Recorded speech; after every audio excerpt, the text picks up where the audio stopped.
Hi ಎಲ್ರಿಗೂ ನಮಸ್ಕಾರ. ಎಲ್ಲರೂ ಚೆನ್ನಾಗಿದ್ರು ಅನ್ಕೊಂತೀನಿ. ಸೊ ಒಂದಿಬ್ರು ಡಿ ಎಂ ಮಾಡಿದ್ರಿ, ಒಟ್ಟಿಗೆ ಮರಿಗಳನ್ನ ಅಥವಾ ಕೋಳಿಗಳನ್ನ ಸೆಲ್ ಮಾಡಕ್ ಹೋದ್ರೆ ಕಡಿಮೆ ರೇಟಿಗೆ ಹಾಕೊಂತಾರೆ. ಸೊ ಅದಕ್ಕೇನೋ ಸೊಲ್ಯೂಷನ್ ಗೊತ್ತಿದ್ರೆ ಹೇಳಿ ಅಂತ ಕೇಳಿದ್ರಿ. ಸೊ ನನಗೆ ಗೊತ್ತಿರೋಷ್ಟು ಈ ವಿಡಿಯೋಲಿ ಹೇಳ್ತೀನಿ. ಸೊ ಕೊನೆವರೆಗೂ ಆದ್ರೆ ನೋಡಿ. ಸೊ ನೋಡಿ, ಮರಿನ ಬ್ಯಾಚಸ್ ಆಗಿ ಸಾಕಿದ್ರೆ ನಮ್ಗೆ ಪ್ರಾಫಿಟ್ ಬರುತ್ತೆ. ಸೊ ಹೆಂಗೆ ಅಂದ್ರೆ, ಫಾರ್ ಎಕ್ಸಾಂಪಲ್, ಸೊ 120 ಸಾಕ್ತಿವಿ ಅನ್ಕೊಂಡ್ರೆ ನಾವು, ಸೊ ತಿಂಗಳಿಗೆ 10 ಮಾರ್ಕೊಂಡು ಹೋದ್ರೆ ವರ್ಷ ಪೂರ್ತಿ ಕಂಪ್ಲೀಟ್ ಆಗುತ್ತೆ. ಸೊ 10 ಮಾರೋದಕ್ಕೆ ಒಂದ್ ತಿಂಗಳಲ್ಲಿ ನಿಮ್ಗೆ ಏನ್ ಕಷ್ಟ ಆಗಲ್ಲ. ಕೋಳಿನ ಸೊ ನೀವು ಮರಿಯಿಂದ ಆದ್ರೂ ದುಡ್ಡು ಮಾಡ್ಬೋದು, ಮೊಟ್ಟೆಯಿಂದ ದುಡ್ಡು ಮಾಡ್ಬೋದು, ಮಾಂಸದಿಂದ ದುಡ್ಡು ಮಾಡ್ಬೋದು. ಮಾಂಸದಿಂದ ದುಡ್ಡು ಮಾಡೋದು ನಾನು ಇವಾಗ ಹೇಳ್ತೀನಿ. ಸೊ ಹೆಂಗೆ ಅಂದ್ರೆ, ಡೇ 1 ಇಂದ 6th ಮಂತ್ ವರೆಗೂ ಒಂದು ಸೈಕಲ್ ಇರುತ್ತೆ. ಸೊ ಇಷ್ಟ್ರ ಒಳಗಡೆ ಕೋಳಿ ದಪ್ಪ ಆಗ್ತವೆ.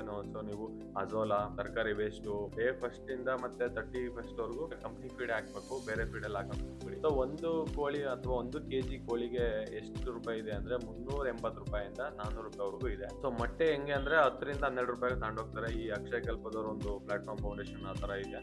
ಸೊ ಅಲ್ಲಿ ಅವ್ರಿಗೆ ಏನೋ ಕಾಂಟ್ಯಾಕ್ಟ್ ಮಾಡಿದ್ರೆ ಅವರೇ ಬಂದು ಮನೆ ಹತ್ರ ಬಂದ್ಬಿಟ್ಟು ಮೊಟ್ಟೆನ ತಗೊಂಡು ಹೋಗ್ತಾರೆ. ಮರಿನ ಡೈರೆಕ್ಟ್ ರೈತರಿಗೆ ಸೇಲ್ ಮಾಡ್ಬೇಕು ನೀವು, ಇಲ್ಲಾರ್ಗು ಬೇರೆಯವ್ರಿಗೆ ಯಾರು ಸೇಲ್ ಮಾಡಕ್ಕಾಗಲ್ಲ. ಸೊ ಆಮೇಲೆ ಡೈರೆಕ್ಟ್ ನಾಟಿ ಕೋಳಿಗಳು ಎಲ್ಲಿ ಹೋಗ್ತವೆ ಅಂದ್ರೆ ಹೋಟ್ಲುಗಳಿಗೆ ಹೋಗುತ್ತೆ. ಸೊ ಅದ್ರದ್ದು ಒಬ್ಬ ಬ್ರೋಕರ್ ಇರ್ತಾನೆ. ಸೊ ಅವ್ರದ್ದು ಬ್ರೋಕರ್ ನಂಬರ್ ಸಿಕ್ಕಿದ್ರೆ ನಾನು ಖಂಡಿತ ಮುಂದಿನ ವಿಡಿಯೋದಲ್ಲಿ ಹಾಕ್ತೀನಿ. ಸೊ ನಿಮ್ಗೆ ಯಾರು ಸಾಕಿರೋರು ಗೊತ್ತಿದ್ರೆ ಅವ್ರ ಹತ್ರ ಇದ್ದೇ ಇರುತ್ತೆ ಬ್ರೋಕರ್ಗಳ ನಂಬರ್. ಸೊ ಅವ್ರನ್ನ ಕಾಂಟ್ಯಾಕ್ಟ್ ಮಾಡಿ. ಸೊ ಇವತ್ತಿನ ವಿಡಿಯೋ ಅಷ್ಟೇ. ಸೊ ಮುಂದಿನ ವಿಡಿಯೋ ಸಿಗುವ. ಇವಾಗ ನಾವು ಬರುವ. ಬಾಯ್ ಬಾಯ್. ಹುಟ್ಟಿದರೆ ಕನ್ನಡ ನಾಡು